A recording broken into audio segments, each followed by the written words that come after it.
All right, people, it's cold and it's raining, and I just want to do a quick video, and hopefully everything works out okay. So I've sold a lot of electric bikes recently. In the last year I've sold over 15, and I always get asked the same questions, and it's crazy. The questions I get asked are things like, how long does it take to charge?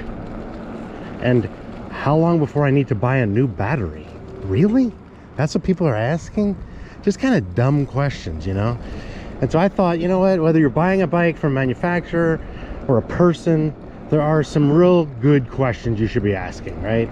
Some of these work if you're buying it on the internet, but for the most part, you know, if you're going to ask via email over the internet or in the comments section of of a website of a manufacturer. Otherwise, these work for when you're doing like a one-to-one transaction, okay? So what is the motor's nominal and peak power? That is, nominal is 500 watts, 750 watt, etc. But peak, that means when the motor's operating at its peak power, what kind of power can it put out? And a lot of 500 watt motors can put out 6, 7, 8, 900 watts. A lot of 750 watt motors can put out 8, 9, 10, 11, 1200 watts, right? Etc. And it goes up from there. So you want to know what the nominal and the peak is, because you might have a 500 watt nominal motor, but it can put out 900 watts. Or you can have a 750 watt motor and it just puts out 750 watts. You see the difference there? So it's really important that you know how many watts it puts out, nominal and peak.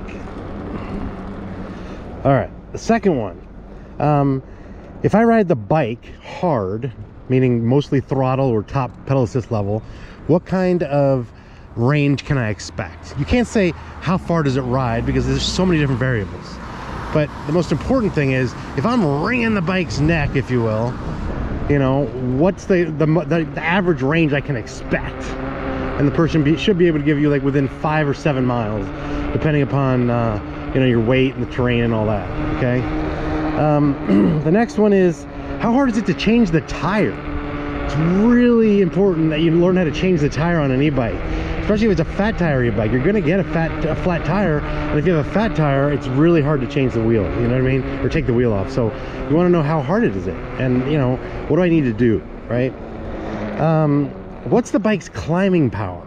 If you're getting a bike, you know, with 500 plus watts of nominal power, and it's got more than one gear, you want to know what kind of climbing power it has, right? I mean, am I going to be able to get up these really steep hills, or is it really not going to work for me, right? It's really important that you kind of know that. A lot of bikes have, let me give you an example. The Rad Mission is a small mountain bike type bike, but it has one gear, and the gear is a high gear. So you can go high, you could pedal top speed, but you can't really go up a hill because the gear is too high. The Rad Runner, also single gear, has a low gear, so you can't really pedal high speed, but you can pedal low speed up a hill. So it kind of, you know, it helps to understand what the hill climbing capabilities of a bike are. What top speed should I expect, right? You're not saying what's the top speed, because it varies depending on terrain, depending on flat, steep, how big you are, is there wind, etc. You know, just give me a range of, is it 18 to 22? Is it 28 to 30? You know, what is it, right? The other thing is, you know, if the bike has hydraulic disc brakes, you really don't really need to ask this question.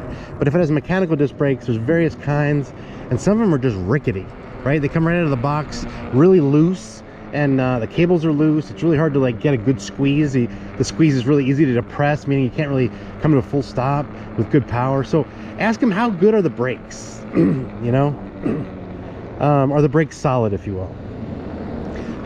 Another question, and you can ask this of people of a company that you're buying, you know, it from as well. So are there ever like error code problems on the display?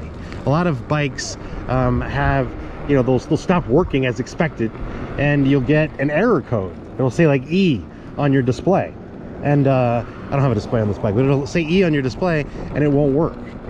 And a lot of times I've had a couple bikes that happen too, and you have to call the manufacturer, and they have to tell you what that E means, what that code means, because it could have different codes, and what you need to do to fix it. Wouldn't it be nice to know if the bike has had that problem, or if the manufacturer's having that problem with their bikes? Because then you may question whether or not you should buy the bike, you know what I mean? Also, is there has their bike ever had a loss of power?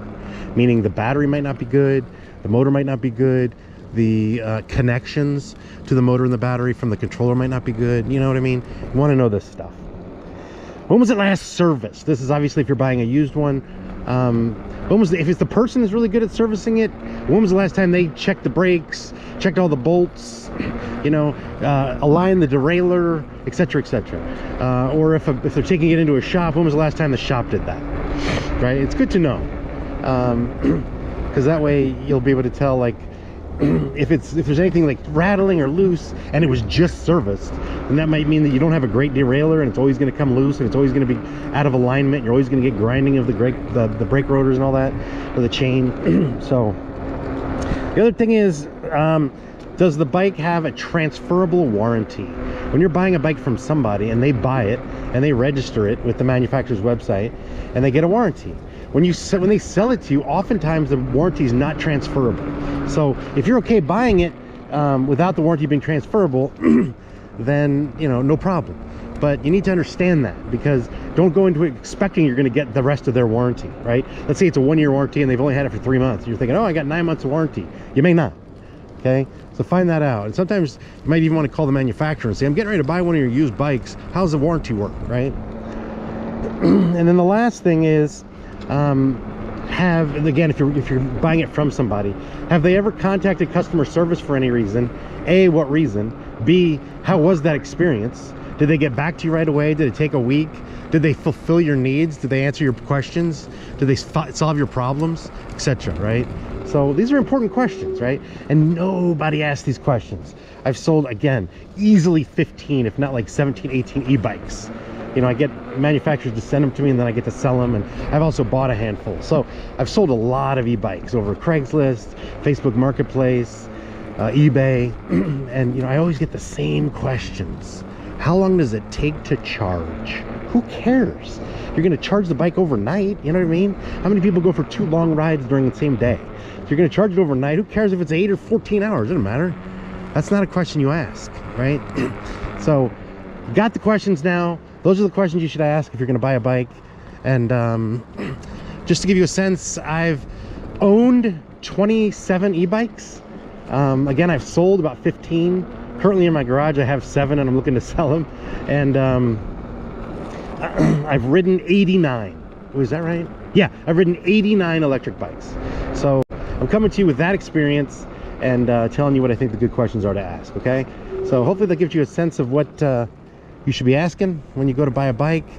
And happy hunting, all right? So I'm gonna get the hell out of this weather because it sucks, okay? That's gonna do it, people. Thanks for watching. God bless. Peace out.